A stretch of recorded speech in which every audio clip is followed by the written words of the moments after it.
We need to start focusing on what's ahead of us instead of just mulling in what's behind us. We want so much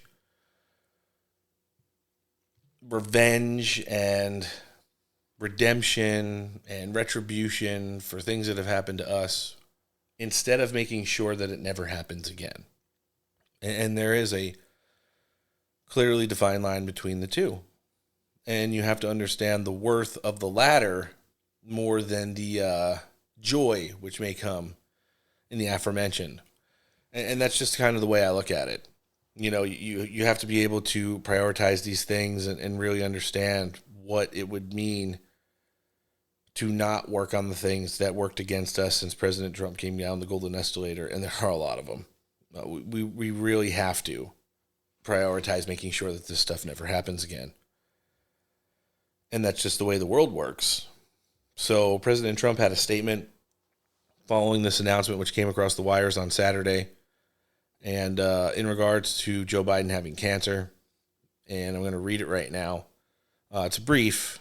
There was another one to follow, but because President Trump is concerned about one of the things.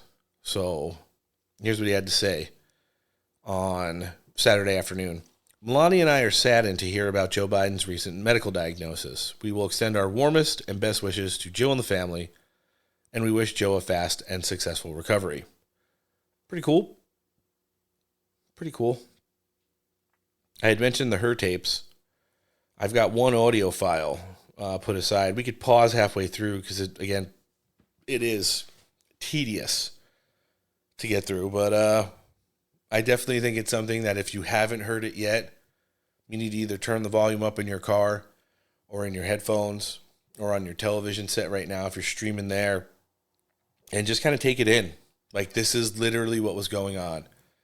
How much of the majorest decisions for this country were made by Jill Biden and Hunter Biden and a bunch of 25-year-old transgender staffers over the course of 4 years, when this apparently is the sitting president of the United States at his peak, in his prime, and better than ever. Let's check it out. Where did you keep papers that related to those things that you were actively working on? Well, I don't know. This is what, 2017, 18 area? Yes, sir.